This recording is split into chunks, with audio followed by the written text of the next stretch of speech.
Look at the word grammar. Where does it come from? Grimoire, that's a book of magic spells.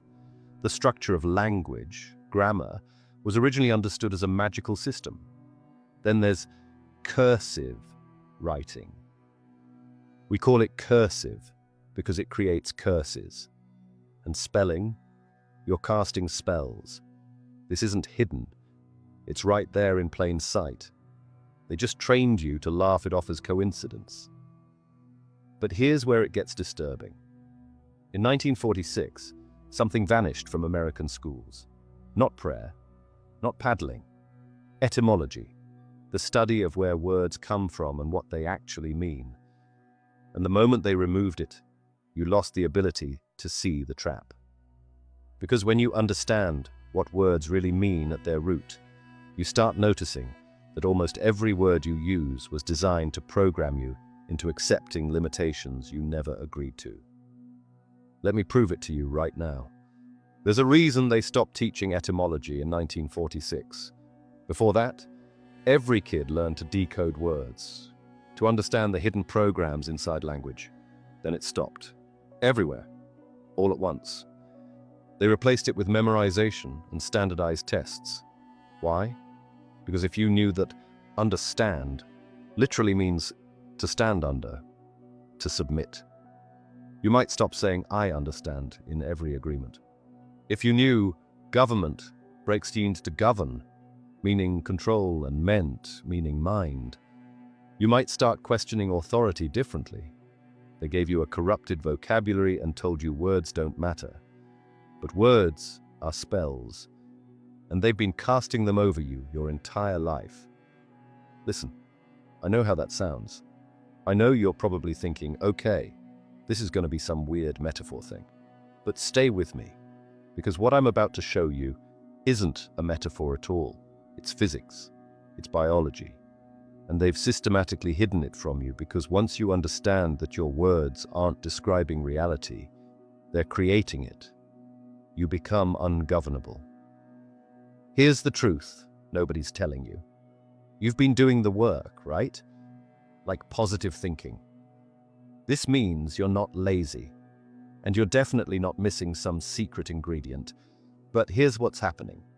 You've been using contaminated language that programs failure directly into your nervous system, and they did that on purpose.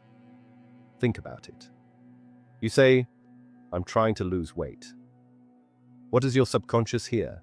Trying, attempting, but not succeeding. It means effort without result. You say, I want to be successful. Your body hears want, lack, desire, the state of not having. You say, I need more money. Your cells receive need, scarcity, desperation, emergency mode. Every single one of those statements is a spell, and you just cast limitation into your reality without even knowing it. Now here's what they don't want you to know. The elite study etymology like their lives depend on it. They teach their children Latin, Greek, Sanskrit, Hebrew, these ancient languages that are basically frequency codes. While they're learning to program reality, they give your kids text speak and emojis. They dumb down the vocabulary. They remove etymology from schools, and they tell you the biggest lie ever told. Sticks and stones may break my bones, but words will never hurt me. That's not protection. That's programming you to dismiss the most powerful force in your reality. Words aren't neutral. I need you to understand this. They're not just communication tools, they're technology, frequency technology. Every word you speak creates an electromagnetic signature.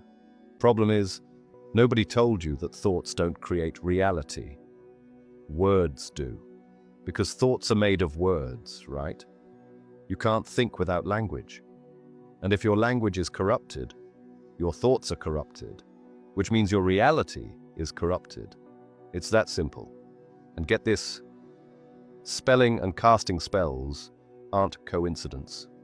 But once you decode even 5 words, you can't unsee it. Mortgage. Mort means death, like mortal mortuary. Gage means pledge, like engage. A binding agreement. Mortgage equals death pledge. You're signing a death pledge, and they call it that right to your face. Pharmacy comes from pharmakia, sorcery, witchcraft. Government equals govern, control, plus meant mind, mind control. They're telling you exactly what they're doing, and you're agreeing because nobody taught you to read the code.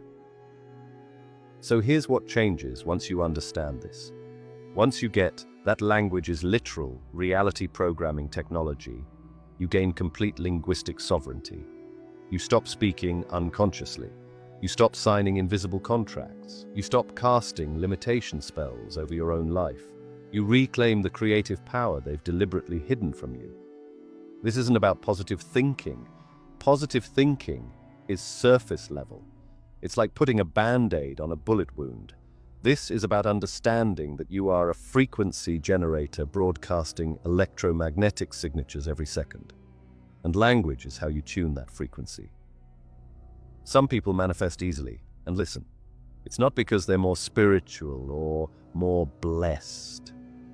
They just understand that every sentence is a contract with the universe, and the universe always says yes. Why decode language when you can just memorize what they tell you it means, right? Just trust us.